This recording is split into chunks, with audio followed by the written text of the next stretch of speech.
So tonight, you're about to step into one of the most overlooked corners of the medieval world, the lives of those who had absolutely nothing.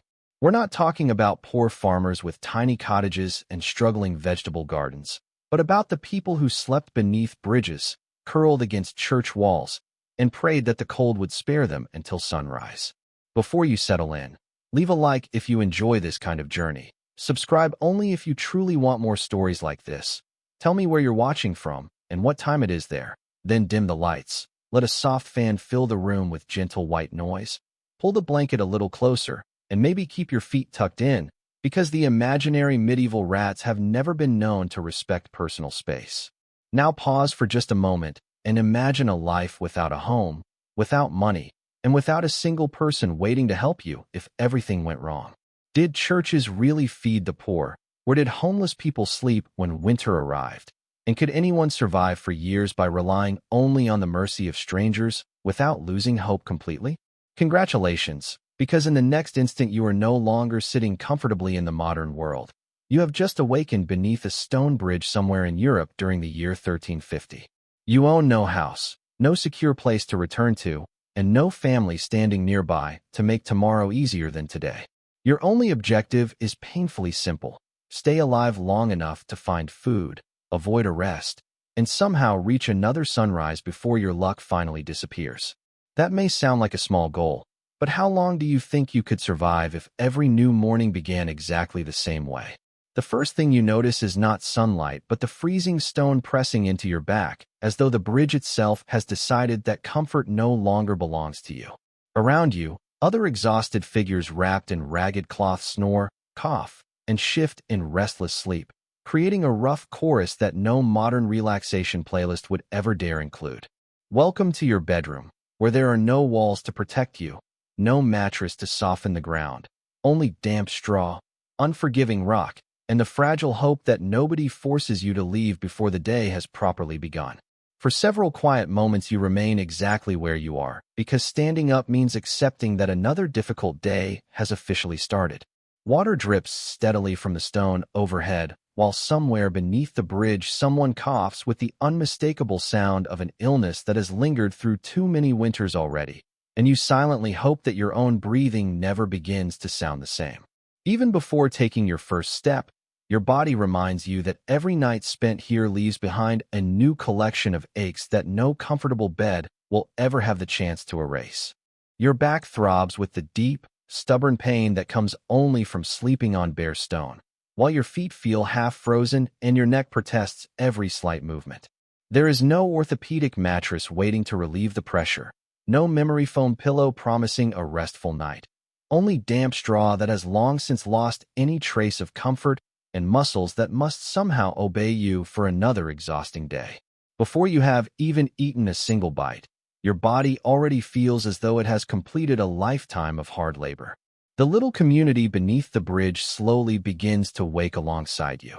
An older man you privately think of as the veteran straightens himself with a groan that sounds like rusted hinges, while a woman quietly wraps another layer of worn cloth around her feet with the effortless precision of someone who has repeated the same ritual through countless winters. Nobody ever announced the rules here, yet everyone understands them, because survival has created its own silent hierarchy, and you are still far too new to know where you truly belong. Gradually, the city announces that another day has begun. A distant church bell echoes through the streets. Wagon wheels grind over uneven stone, and voices drift across the morning air with a strange sense of normality that almost feels comforting until you remember that this lively city has no place reserved for you anywhere within it. You have no address, no key, and no doorway waiting to welcome you home when the day is over. The only space you can honestly call yours is this narrow stretch beneath the bridge, and even that fragile claim could disappear without warning. Someone else might decide they deserve it more, or the city guards could simply drive everyone away before sunset without offering another place to go. How different would your own complaints about a chilly bedroom sound if the entire room itself simply did not exist? Think about the last time you became impatient because your heater needed a few extra minutes to warm the house. Now imagine having no heater at all, no house, and no protection beyond the layers of clothing already hanging from your exhausted body while everyone around you is suffering through exactly the same cold. In this world, complaining about winter is not a personal inconvenience, but a shared reality that leaves very little sympathy available for anyone else's discomfort. At last you force yourself to your feet, and for a brief instant the world tilts around you, whether from hunger, exhaustion, or simply the humiliation of beginning every morning this way. Your legs resist, your spine cracks loudly, and you step out from beneath the bridge into the gray medieval dawn where no slippers, warm robe, or comforting routine waits to soften the beginning of the day. There is only frozen ground beneath your feet, and the certainty that today will demand far more from you than you feel capable of giving. Without an alarm clock, without the luxury of pressing snooze, and without the promise that tomorrow will somehow be easier, another day officially begins. The only strange advantage, if it deserves that name at all, is that nobody expects you to arrive anywhere on time because you no longer have anywhere that truly belongs to you. Some people might call that freedom, but standing here surrounded by damp air, smoke, and the lingering smell of the city's open drains, it feels much more like a heavy joke that nobody is laughing at. Now your attention turns to your clothes because, whether you like it or not, you must wear exactly the same garments you wore yesterday and the day before that. Calling them clothes almost feels generous, since they have become little more than layers of patches stitched over older patches until the original fabric has nearly vanished beneath years of desperate repairs. Every thread tells the story of another winter survived, another accident endured, or another day when replacing them was simply impossible. There is no wardrobe waiting for you, no second set folded neatly on a shelf, and no decision to make about what to wear today, because the answer has not changed in years. The single outfit hanging from your body must serve every purpose imaginable, from sleeping beneath the bridge to begging outside the church, working for scraps of food, escaping suspicious guards, and enduring every season without ever truly being replaced. Imagine wearing the same shirt every hour of every day until it slowly stopped feeling like clothing and started feeling like another layer of your own skin. Whatever these garments were originally made from has become almost impossible to recognize beneath countless repairs. A rough piece of wool covers one tear, coarse linen hides another, and a strip of cracked leather has been stitched across a hole whose origin you can no longer remember because time has erased the story long before it repaired the damage. Each patch is less a decoration than a record of survival, quietly documenting every difficult season your body managed to outlast. Modern life offers drawers filled with choices, different coats for different weather, and clean clothes waiting after every wash. Your world offers exactly one set of garments, and if they fail, there is nothing ready to replace them except colder air pressing directly against your skin. Every morning begins not by choosing what to wear, but by hoping what you already have will last one more day.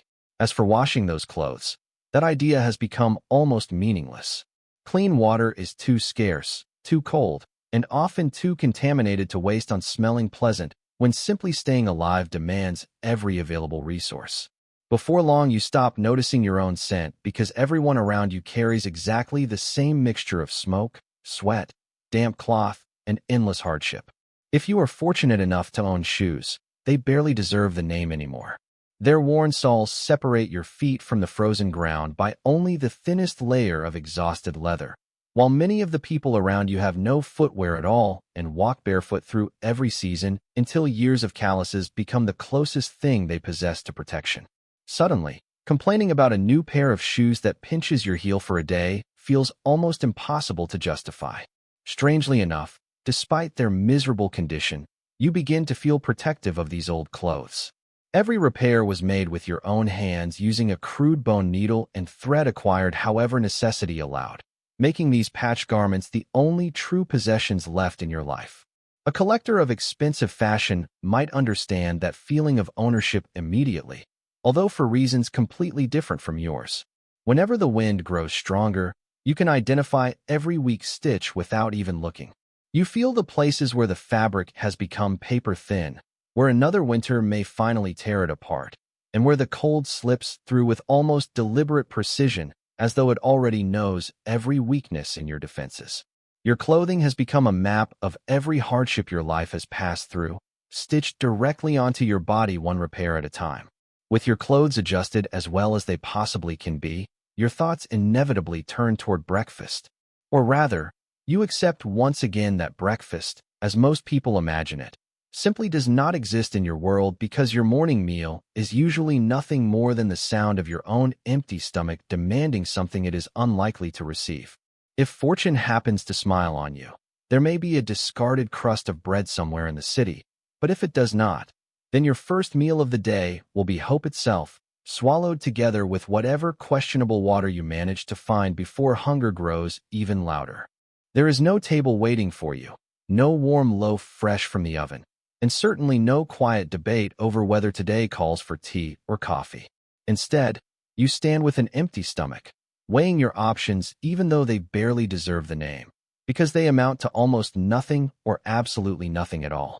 Before long, breakfast begins to feel less like a meal and more like a privilege that belongs to people living behind doors you will never enter. If luck happens to favor you, you might discover a hardened piece of discarded bread lying near a bakery, too stale for anyone else to bother picking up, but still soft enough, after enough determined chewing, to quiet your hunger for a little while. On most mornings, however, all you truly consume is the constant growl of your own stomach, accompanied by water from a puddle or ditch that you desperately hope will not leave you even sicker than you already are.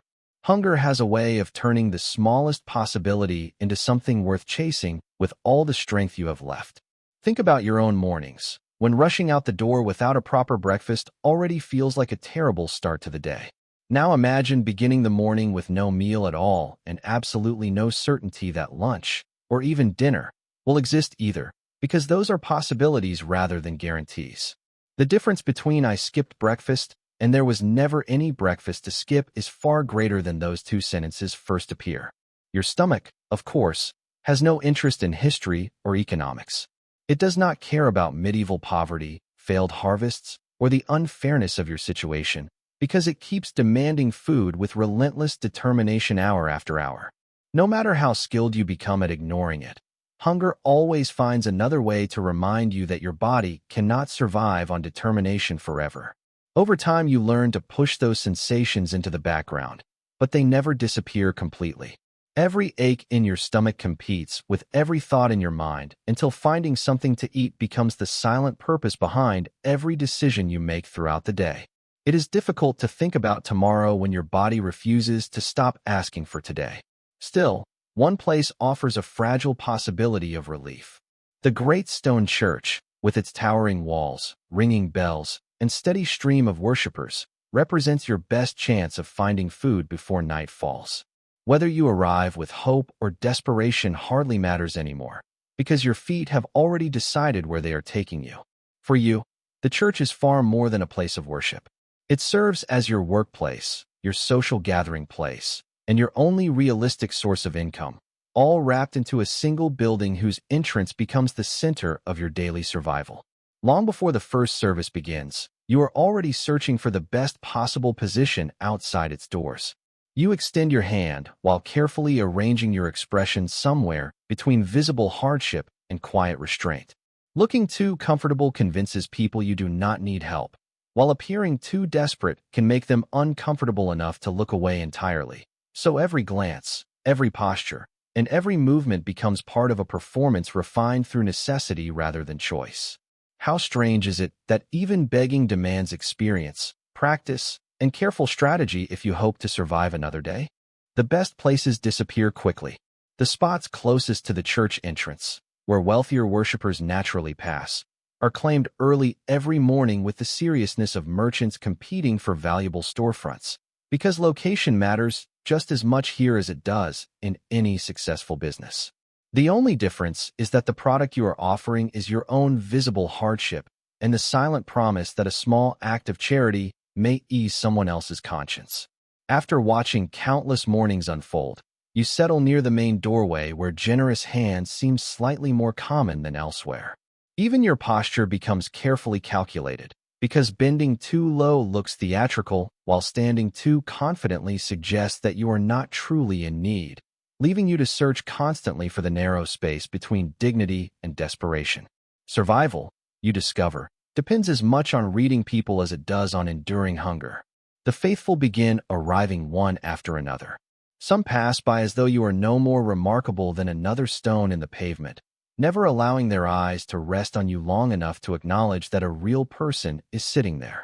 Others pause for only a moment before placing a small coin into your open hand, their expressions blending genuine compassion with quiet relief that this miserable life belongs to someone else. You quickly learn that gratitude has its own unwritten rules. Thank people too enthusiastically, and they become uncomfortable, yet show too little appreciation, and they wonder why they bothered to help at all, forcing every whispered thank you to land with careful precision. No one teaches these lessons directly, but every successful beggar becomes your silent instructor simply by surviving longer than the rest. Of course, you are far from alone outside the church. Other beggars occupy nearby corners, each relying on different stories, different expressions, and different ways of attracting sympathy, creating an invisible competition that grows fiercer than most outsiders would ever imagine. Before long, you realize that even among people who possess almost nothing, reputation and technique still matter. Some have only recently fallen into poverty, their despair painfully genuine and still unfamiliar to them. Others have spent years perfecting the difficult craft of asking for help, understanding exactly when to speak, when to remain silent, and how long to hold another person's gaze before they look away. Strange as it sounds, this place has become its own marketplace where every person is quietly competing for the same limited generosity. To earn even a single extra coin, you must somehow convince strangers that your suffering deserves attention more than the suffering waiting only a few steps away. It is an uncomfortable reality, yet one you cannot afford to ignore, because every successful interaction might mean the difference between eating tonight or going to sleep hungry once again. How would you persuade someone to stop for just a few seconds if hundreds of others needed exactly the same thing? Religious holidays transform everything. On ordinary days, the crowds are smaller and charity arrives reluctantly, but feast days fill the church with far more worshippers whose generosity often grows alongside their devotion.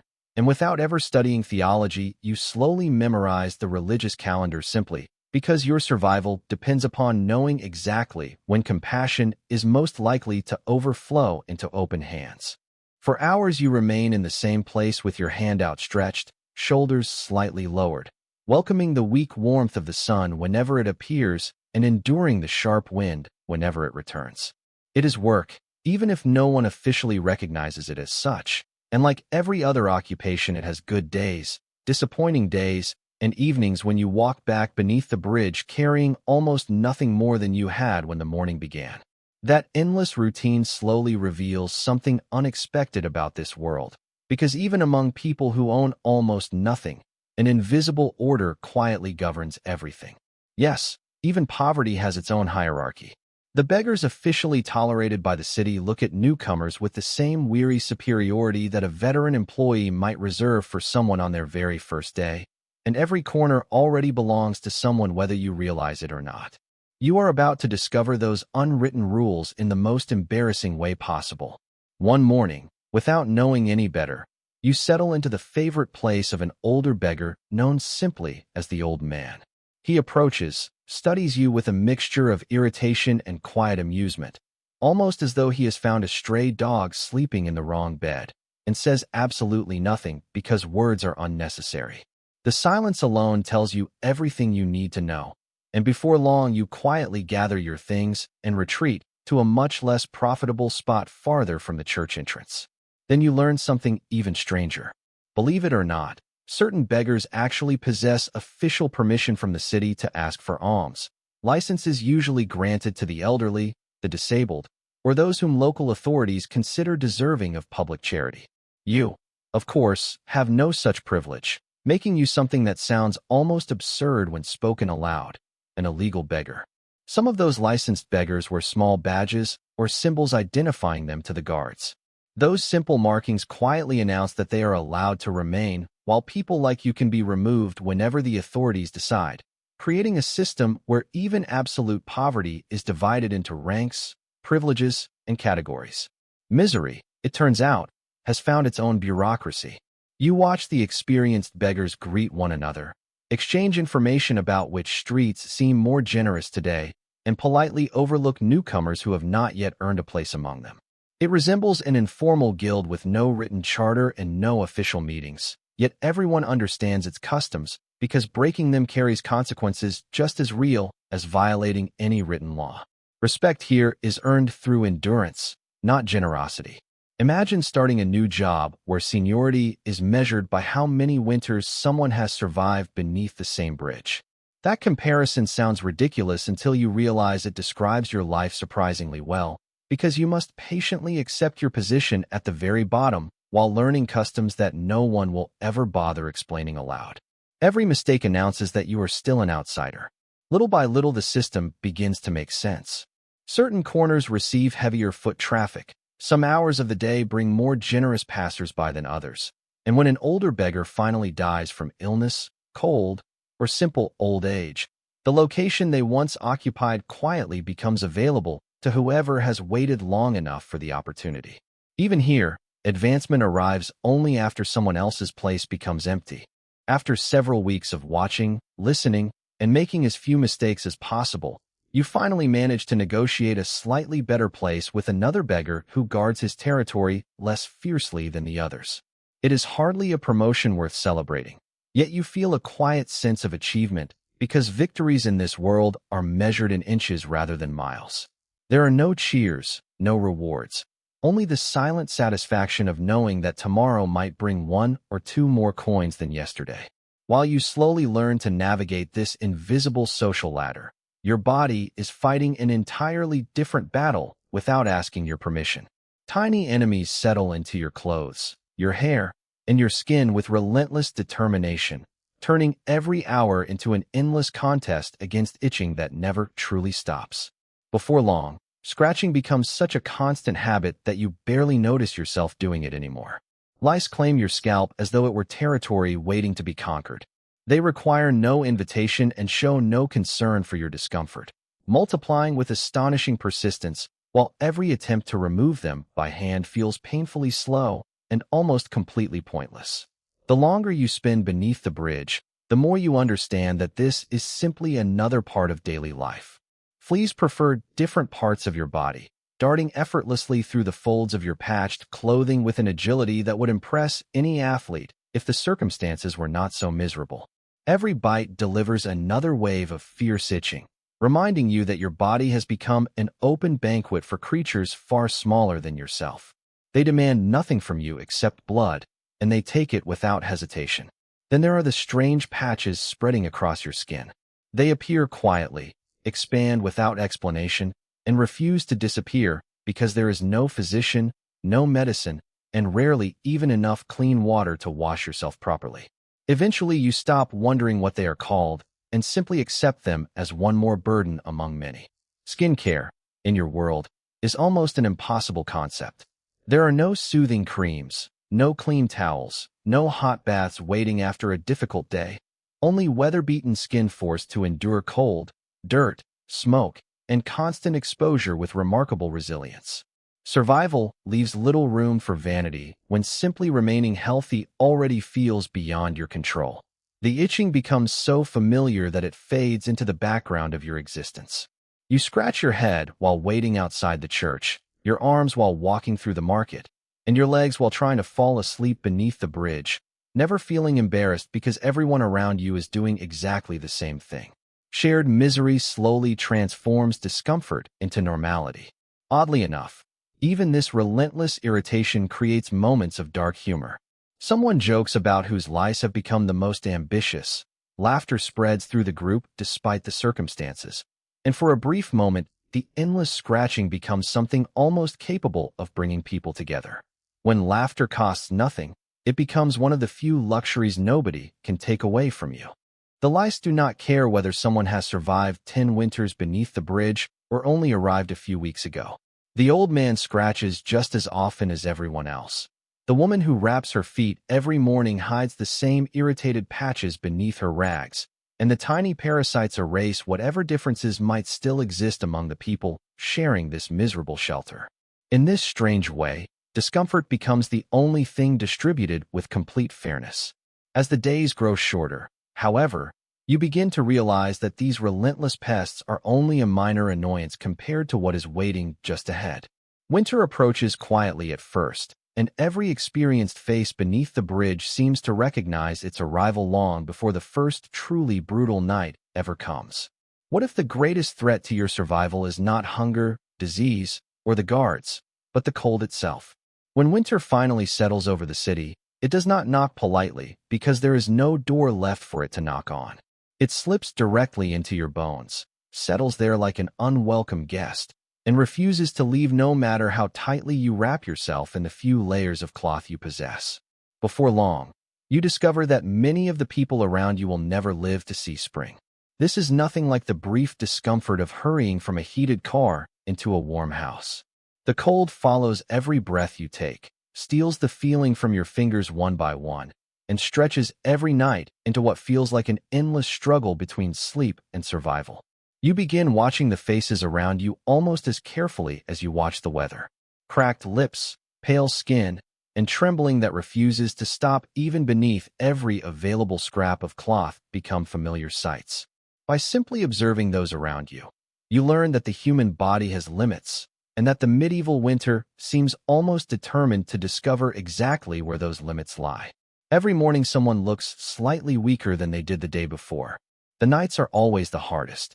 You curl into the smallest shape possible, hoping your own body can trap enough warmth to last until dawn, yet the frozen stone beneath you seems to steal every bit of heat almost as quickly as you create it. Sleep comes only in short fragments interrupted by violent shivering and the constant search for a position that hurts just a little less. Imagine losing electricity during the coldest night of winter with no blankets, no heater, and nobody you can call for help. Now remove even the house itself, and you are much closer to understanding what these nights truly feel like. Tomorrow offers no promise of improvement because tomorrow will almost certainly be just as cold.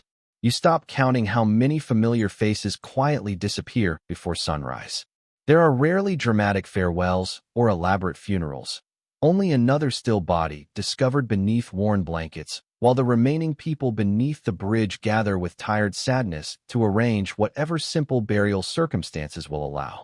Death becomes frightening not because it is rare, but because it slowly becomes ordinary. Over time, the small community beneath the bridge develops practical ways of resisting the cold together. On the harshest nights, everyone sleeps closer, sharing the little body heat available without romance or ceremony, because survival leaves no room for unnecessary pride. And whenever someone manages to build a fire that burns until morning, the flames feel like the closest thing to luxury anyone there has experienced in months. In a world that offers almost nothing, even a little warmth becomes something worth protecting with your life. Morning arrives slowly, though calling it morning feels almost generous because the gray sky offers little comfort after another night spent battling the cold. Your joints protest every movement. Your fingers refuse to bend without pain. And for a few long moments you wonder whether your body has enough strength left to face another day that promises nothing except more hardship. Yet somehow, just like everyone around you, you rise again because remaining where you are is no longer an option. The bridge empties little by little as each person drifts toward whatever chance of survival the city might offer. Some head for the church doors before the earliest worshippers arrive. Others search the markets hoping merchants will discard spoiled vegetables or broken loaves before the animals reach them first, and a few disappear toward workshops where an extra pair of hands might earn a single meal. Every path is uncertain, but standing still guarantees failure. You soon discover that begging is only one way to stay alive. Whenever someone needs ditches cleared, carts unloaded, wood carried, or refuse removed, a desperate laborer willing to work for almost nothing suddenly becomes valuable for a few brief hours before returning to invisibility once the task is finished. Could a single afternoon of exhausting labor be enough to change the course of your entire week, or would it simply postpone hunger until tomorrow? The work, when it appears, is brutally simple.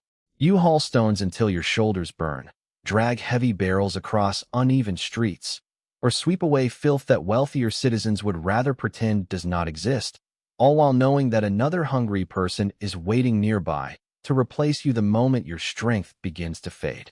Payment rarely arrives in generous coins, and more often takes the form of a crust of bread, a bowl of thin stew, or permission to sleep somewhere slightly safer for one night.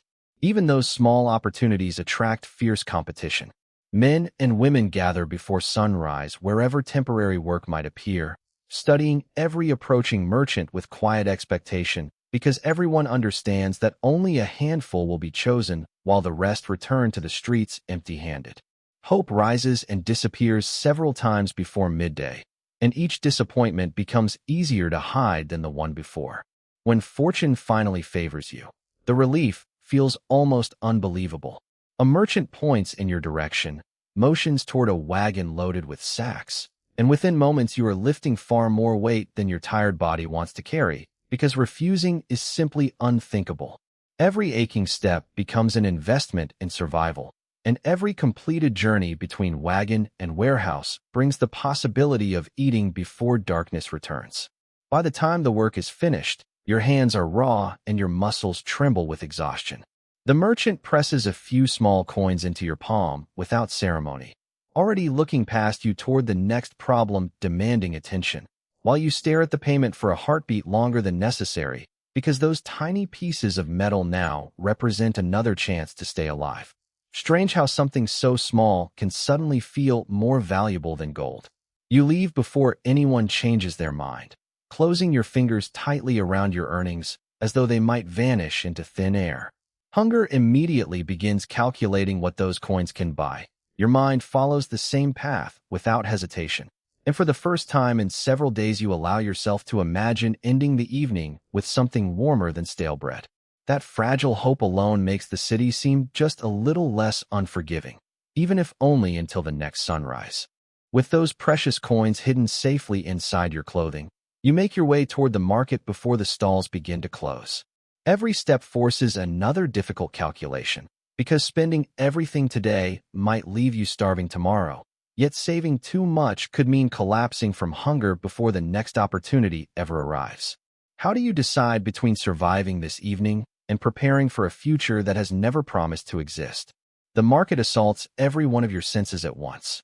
Merchants loudly advertise fresh bread, smoked fish, vegetables, and steaming pots of food, while customers bargain over prices that seem completely beyond your reach, leaving you to drift through the crowd surrounded by abundance that feels as distant as another world. Plenty exists all around you, but almost none of it truly belongs to you. Your coins are enough for only the simplest purchase. After careful hesitation, you exchange them for a coarse loaf that is already beginning to harden, and although wealthier buyers would barely glance at it, to you it feels like the finest meal you have seen in days. The baker barely notices your face before turning immediately to the next customer, because your hunger is only one among hundreds passing through his doorway. You resist the temptation to eat everything immediately.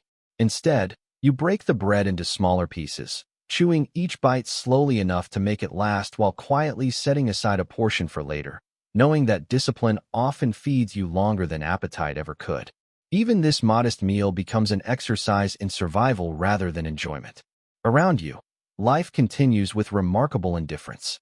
Children laugh while chasing one another between market stalls, craftsmen argue over deliveries, and wealthy families discuss tomorrow's plans without ever glancing toward the people counting every crumb, reminding you that two entirely different worlds can exist on the same street without truly meeting. You are close enough to hear their conversations, yet impossibly far from sharing their lives. Not every day brings honest work or enough coins to buy bread.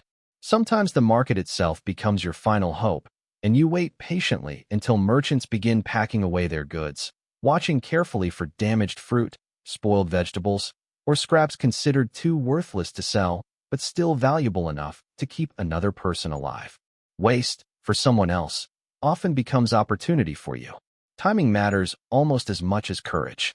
Move too early and an angry merchant may chase you away before throwing anything aside, but arrive too late and dozens of others searching for exactly the same leftovers will have claimed every useful scrap long before you reach it. Hunger teaches patience with remarkable efficiency. Even after finding food, uncertainty never disappears. You constantly wonder whether another day of work will appear, whether winter will grow harsher, whether illness will strike without warning, or whether tomorrow's sunrise will simply begin another exhausting search identical to today's. In this world, survival is never a victory that lasts forever. It is a challenge that quietly begins again every single morning. Day after day, you begin to understand that the greatest burden is not always hunger, but uncertainty. Every sunrise forces you to start from nothing again, never knowing whether you will earn a meal, find a safe place to rest, or spend another night listening to your stomach echo beneath the bridge while the city sleeps without noticing you. How long could anyone continue living when every single tomorrow depends entirely on chance? The constant struggle changes the way you think. You stop making plans for next month because reaching next week already feels ambitious, and your dreams become smaller until they revolve around simple victories like dry weather, a generous stranger, or a warm bowl of stew. Survival quietly reshapes your ambitions without ever asking for your permission. You also discover that generosity appears in unexpected places. A widow leaving the church quietly presses half of her loaf into your hands without saying a word. A baker occasionally leaves burnt bread where he knows someone will find it. And an apprentice secretly passes you leftovers that his master would never allow him to give away openly. These moments do not erase your hardship, but they remind you that kindness has not disappeared from the world entirely. Not everyone, however, looks upon you with compassion. Some people deliberately cross the street rather than pass too close. Others mutter that poverty is proof of laziness or divine punishment, and a few stare with open disgust as though your very existence threatens the order they believe the city should maintain. Their expressions hurt almost as much as the hunger itself because they strip away something more difficult to replace than food, your dignity. Over time, you become almost invisible. Crowds flow around you with practiced ease. Merchants continue shouting their prices, priests continue their sermons, and children grow so accustomed to seeing beggars that they rarely ask who those people are or how they ended up there. Perhaps the cruelest part of living on the streets is not being hated, but being forgotten while still standing in plain sight. Even so, friendships slowly begin to form beneath the bridge. They are not built through comfort or shared entertainment, but through borrowed blankets, divided crusts of bread, whispered warnings about unfriendly guards, and the quiet understanding that tomorrow any one of you might need the others more than ever before. In a life stripped of possessions, trust becomes one of the few treasures that cannot be stolen. One evening, an older woman tears her last piece of bread into several uneven portions rather than eat alone. No speeches follow, no one praises the gesture, and the meal remains painfully small, yet everyone understands that sharing a little while having almost nothing carries a meaning wealthier people rarely have the opportunity to experience. Could the poorest people in the city sometimes possess the richest understanding of generosity? As darkness settles over the rooftops once again, you return beneath the familiar bridge carrying only what the day has allowed you to keep. Your body is exhausted. Your stomach is less empty than yesterday. And although tomorrow promises another battle with hunger, cold, and uncertainty, you lie down knowing that against extraordinary odds you have survived one more medieval day. And for now, that is enough to keep hope alive. The bridge has become more than a place to sleep. Its worn stones now recognize your footsteps. The familiar faces beneath its arches have become the closest thing you have to neighbors, and every evening you return with quiet relief simply because you have reached another night alive. Strange as it seems, even misery begins to feel familiar when there is nowhere else left to belong. That feeling never lasts for long. Every few weeks the city guards arrive without warning, their boots striking the cobblestones before their voices echo beneath the bridge, ordering everyone to leave immediately because the authorities have decided that too many beggars gathered in one place make the city appear disorderly.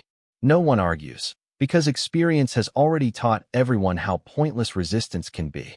You collect your few belongings in seconds because there is almost nothing to pack. A blanket patched beyond recognition, a wooden bowl, a battered cup, and whatever scraps of food remain from the previous day are all that stand between you and complete emptiness. Imagine reducing your entire life to objects that could disappear inside a single bundle carried over one shoulder. Some people move quickly while others struggle to stand. The oldest members of your little community need help gathering their possessions before the guards lose patience, and without discussing it, younger hands quietly assist them because everyone understands that next winter they may be the ones depending on someone else's strength. Poverty often removes comfort, but it does not always remove compassion. The guards are not always cruel, though kindness is rarely part of their duty. Their responsibility is to enforce order, clear the streets, and prevent large groups of homeless people from settling permanently wherever they choose, regardless of what happens after everyone has been driven away. To them, you are less an individual than another problem waiting to be relocated. You scatter into different parts of the city, each person searching for another corner where the night might pass unnoticed.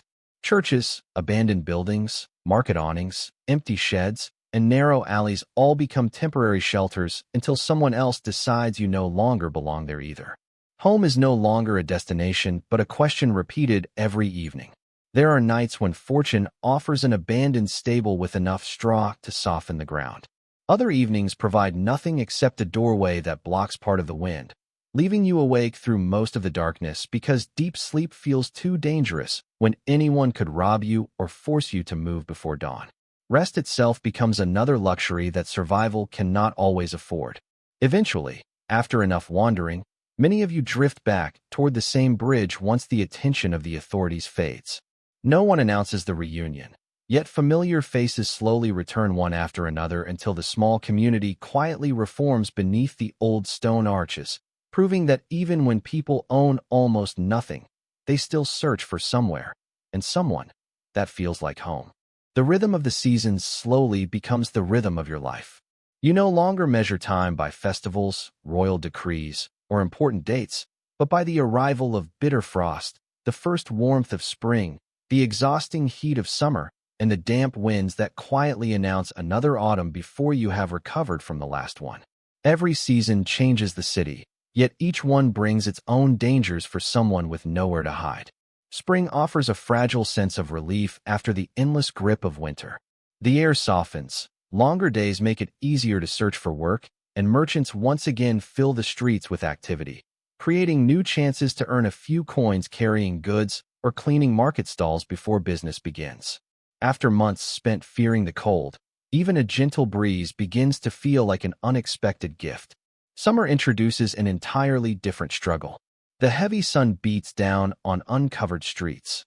Water becomes more valuable with every passing hour, and the smell rising from open drains and piles of refuse grows almost unbearable, filling the city with reminders that sanitation belongs mainly to those who can afford it. The heat drains your strength just as effectively as winter once did. Finding clean drinking water is never simple. Wells are often crowded, streams may carry disease, and standing water can be as dangerous as it is tempting when thirst becomes impossible to ignore, forcing you to gamble constantly between dehydration and illness. Which choice would you make if either one could threaten your life? Autumn brings mixed emotions.